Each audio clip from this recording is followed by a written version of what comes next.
దినవృత్తాంతముల మొదటి గ్రంథము 23వ అధ్యాయం.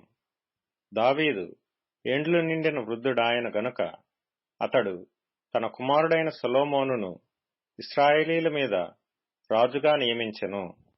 మరియు అతడు ఇశ్రాయేలీల అధిపతులందరినీ యాజకులను లేవీయులను సమకూర్చెను. అప్పుడు లేవీయులు 30 సంవత్సరములు మొదలుకొని అంతకు పై వయస్సు గలవారు కవెలలో చేర్చబడిరి.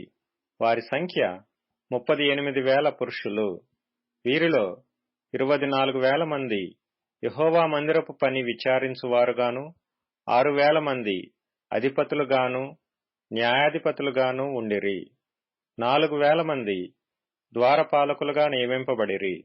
మరి 4,000 మంది స్తుతి చేయు నిమిత్తమై దావీదు చేయించిన వాద్య విశేషములతో యెహోవాను స్తుతించువారుగా నియమింపబడిరి.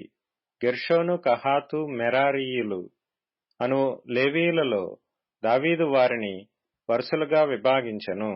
గెర్షోనీయులలో లద్దాను, షిమీ అనువారుండిరి. లద్దాను కుమారులు 3. పెద్దవాడగు యెహీయేలు, జేతాము, యోవేలు. షిమీ కుమారులు 3. షెలోమీతు, హజీయేలు, హారాను. వీరు లద్దాను వంశము యొక్క పితరుల పెద్దలు. యహతు, జీనా, యూషు, బెరీయా అను 4 షిమీ కుమారులు. యహతు పెద్దవాడు, జీనా రెండవవాడు.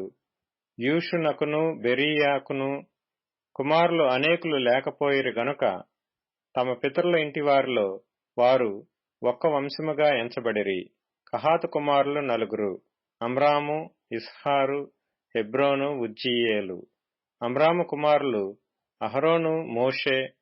అహరోనును అతని కుమారులను నిత్యము అతి పరిశుద్ధమైన వస్తువులను ప్రతిష్ఠించుటకును, యెహోవా సన్నిధిని ధూపము వేయుటకును, ఆయన సేవ జరిగించుటకును, ఆయన నామమును బట్టి జనులను దీవించుటకును ప్రత్యేకింపబడిరి. దైవజనుడగు మోషే సంతతి వారు లేవీ గోత్రపు వారిలో ఎంచబడిరి. మోషే కుమారులు గెర్షోము, ఎలీయేజరు. గెర్షోము కుమారులలో షెబూయేలు పెద్దవాడు. ఎలీయేజరు కుమారులలో రెహబ్యా అను పెద్దవాడు తప్ప ఇక కుమారులు అతనికి లేకపోయిరి. అయితే రెహబ్యాకు అనేక మంది కుమారులుండిరి. ఇస్హారు కుమారులలో షెలోమీతు పెద్దవాడు. హెబ్రోను కుమారులలో యెరీయా పెద్దవాడు. అమర్యా రెండవవాడు. యహజీయేలు 3వవాడు. యక్మెయాము 4వవాడు.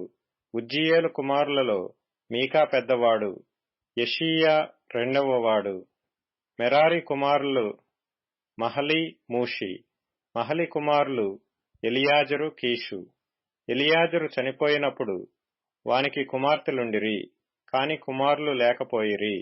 కీషు కుమారులైన వారి సహోదరులు వారిని వివాహము చేసుకొనిరి. మూషి కుమారులు 3. మహలి, ఏదెరు, యెరీమోతు. వీరు తమ తమ పితరుల ఇంటి వారిని బట్టి లేవీయులుగా ఎంచబడిరి. పితరుల ఇండ్లకు పెద్దలైన వీరు 20 సంవత్సరములు మొదలుకొని అంతకు పై వయస్సు గలవారై తమ తమ పేర్ల లెక్క ప్రకారము ఒక్కొక్కరుగా నెంచబడి యెహోవా మందిరపు సేవ చేయు పనివారై ఉండిరి.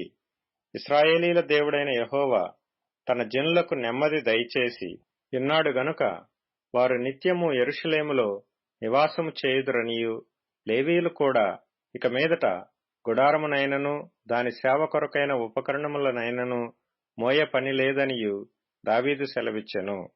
దావీదు ఇచ్చిన కడపటి ఆజ్ఞను బట్టి లేవీయులలో 20 సంవత్సరములు మొదలుకొని అంతకు పై వయస్సు గలవారు ఎంచబడిరి. వీరు అహరోను సంతతి వారి చేతి క్రింద పని చూచుటకును, వారి వశముననున్న యెహోవా మందిర సేవ కొరకై శాలలలోనూ గదులలోనూ ఉంచబడిన సకలమైన ప్రతిష్ఠిత వస్తువులను శుద్ధి చేయుటకును, దేవుని మందిర సేవ కొరకైన పనిని విచారించుటకును, సన్నిధి రొట్టెను, నైవేద్యమునకు తగిన సన్నపు పిండిని, పులుసు లేని భోజ్యములను, పెనములో కాల్చుదానిని, పేల్చుదానిని, నానా విధమైన పరిమాణములు గలవాటిని, కొలత గలవాటిని విచారించుటకును, అనుదినము ఉదయ సాయంకాలముల యందు యెహోవాను గూర్చిన స్తుతి పాటలు పాడుటకును, విశ్రాంతి దినములలోనూ అమావాస్యలలోను పండుగలలోను యెహోవాకు దహన బలులను అర్పింపవలసిన సమయములన్నిటిలోనూ లెక్కకు సరియైన వారు వంతు ప్రకారము నిత్యము యెహోవా సన్నిధిని సేవ జరిగించుటకును నియమింపబడిరి. సమాజపు గుడారమును కాపాడుటయు పరిశుద్ధ స్థలమును కాపాడుటయు యెహోవా మందిరపు సేవతో సంబంధించిన పనులలో వారి సహోదరులకు అహరోను సంతతి వారికి సహాయము చేయుటయు వారికి నియమింపబడిన పనియై యుండెను.